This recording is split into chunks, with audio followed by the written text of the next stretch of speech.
All right, what is up, guys? Today we're gonna be going over to my dad's house to finish up the Mustang. Yesterday I did go for a little bit and I did take the rear end off. I didn't get a chance to record it because I just went straight after work, and I was able to pull the rear end off, and then I was able to take that little bearing thing off. So that's cool. So I'm gonna get there, wash it, and start putting the gears in. And today I'm gonna be going to my little brother's car. My bad, guys, the memory got full on the storage card thing, so on the SD card I mean. But yeah, so I got my little brother's car right here, about to take that over because he did in fact already ordered his clutch, and that's there already. So hopefully you know, we finish my Mustang today and we can leave his there, and probably this Saturday start on the clutch. He did order an intake 2 on it, but I'm gonna see if it'll pass smog first, because it does have cats and all that, so I don't see why it wouldn't pass smog. So yeah, so I'm gonna head over to my dad's house right now. I mean, the brake. Also another thing about this car is the brake booster in fact didn't mess up. So when I press the brakes in, like, it kind of works, kind of doesn't work. I mean, I have the e-brake. My dad doesn't live that far, so I just go slow and e-brake it. But yeah, so that's another thing I need to figure out about this car. But yeah, let's head over to my dad's house right now. Let me show you. I'm gonna just show you guys how bad the brakes are. Watch, foot goes all the way down. So shit, hopefully I make it there good. All right, I'm at my dad's house now. I started kind of cleaning it up. The rear end is right there. I'm just gonna clean it up real good. I'm probably gonna go buy some paint right now just to paint it, make it look nice. Yeah, so right there, I don't know where I put the bearing at. Here we go. This is the thing that I had a problem taking off. That's why I had to take the whole rear end off. This thing was not budging off. See, it's all messed up, so that's why I had to take the whole rear end off so I could get a better swing at it. Oh, he's in the back. Want me to call him? Yeah. All right, for sure. All right. Yeah, no problem. But yeah, I'm about to go buy some paint right now, and then once I come back, I'll hit that with the power washer and we should be good. Alright, I just got it cleaned up, power washed it off, about to dry it right now with the compressor, and I bought some paint for it. Let me go get the paint. I left it in front. Hopefully this paint holds up, because I didn't see that it said heat resistant or something like that. So hopefully it's right here. Hopefully it's metallic, like black, dark, something. So hopefully this comes out pretty cool. So I'm gonna dry it with the compressor real quick, and then start painting it. See a little before. Not rusty. I need to replace these things because they don't even work. So yeah, let me dry it, then we'll get to painting it.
Alright, that was the first little coat I'm gonna do. I'm not gonna record all the painting process. I just wanted to shoot that little part so you guys can see how I was shooting it. I mean, like I said, I'm not a professional painter or nothing.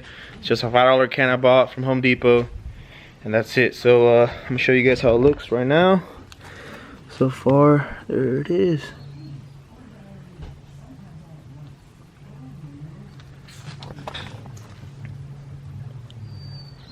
It's gonna look pretty cool.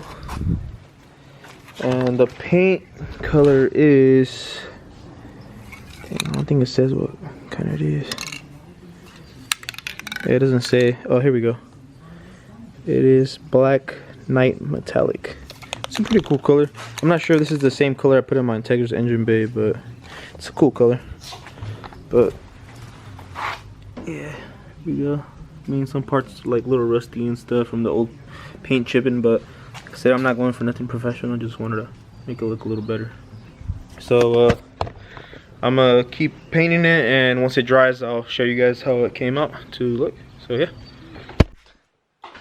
Alright guys, we're calling it for tonight. It got kind of late, kind of dark, kind of cold. So yeah, I got my little brother's car in, and in fact we are gonna be putting the clutch in probably this Saturday. I don't know if we'll finish it this Saturday, but we'll start it because I won't be able to put the rear end on this because it's gonna be raining on Saturday. So yeah, I mean, this isn't a full video, so I'll just add the other part of me putting the gears on and probably just me finishing up this car, and I'll make that one whole complete video. So I'm not making a small video of just painting my rear end today. So yeah, but some big content on these both Mustangs are coming very soon, because we might be getting a Pro Charger for this. And yeah. Alright guys, so what's up? Yesterday I wasn't able to finish the rear end. It's because I had something to do, so I had to leave, and I had to work this morning. So I got back and my dad had basically finished everything off. I mean, I got here and he was already working on it, so I tried to record a little bit here, but he was basically done. So I mean, it was kind of pointless showing. But I'll include all the stuff that he did, well, all the stuff I kind of recorded. So I mean, sorry I didn't get a complete video of doing the gears, but you know, there's plenty of videos out there on YouTube if you want to learn. So I mean, it's pretty cool how everything works. I mean, I've never done this before, but just watching how everything works it's pretty cool. I mean, learn how to do this. I mean, if you ever want to do it on someone else's car, I mean, you could charge them and stuff, you know. It's a lot of people. I mean, that's a big upgrade on a Mustang or a Camaro or any car, you know. So yeah, I mean, right now I'm basically just bolting on the cover, and it's done. I mean, and get it installed in the car. I don't know if I have enough time because it is getting dark, but if I do, I'm about to slap it on, and yeah, and I'll record once I start putting it on. And I might just get my little brother and we'll start knocking it down right now. I want to really drive the car already, so just gonna finish this, fill it up with some fluid, and throw it back in the car and see what happens. So I'm about to just tighten all these bolts up, and yeah, I mean, it looks pretty fresh, no lie. So yep. Alright guys, let me tighten this up, and then I'll see what I'm gonna do. Alright guys, so I finished up the car. I wasn't really able to record too much of me putting the rear end on. There were just too many people on my dad's house, and had a couple people helping me out because, you know, it's kind of heavy and stuff. So I'm sorry I didn't really get to record it. But I have the car right here right now, pumping some gas. I already drove it yesterday, and it is I think the pinion might be a little too tight, so I do have to loosen that up. But the car does feel way different. Still feels like it for sure it might be too tight, because it for some reason when it's in gear it makes some like weird noise. And I feel like when I was tightening that pinion, that preload bolt, I might have tightened it too much, so I have to go down there and loosen that. If not, my dad was telling me that maybe since I ran the oil, I probably burned the other disc in the other part of the diff basically. So just changing the gears and the pinion probably won't fix the actual damage that was caused by no oil. So I'm just gonna drive it like this. I will open up the casing if I have to and see if I did anything wrong, but if it does continue to make noise after I try to double check everything, I will just buy another rear end and probably just put these gears in that one. But here, let me show you guys how it looks underneath. Yeah, looks pretty cool. I mean, you can't really see it, but the paint came out pretty dope. Not gonna lie. So I'm gonna just pump some gas, and then get a little test drive in. It is kind of raining. Well, it's not raining, but the floors are wet, so I'm not gonna do nothing too crazy. But yeah, I'm gonna do a test drive right now. Let me just pump some gas and we'll get to it.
Louder.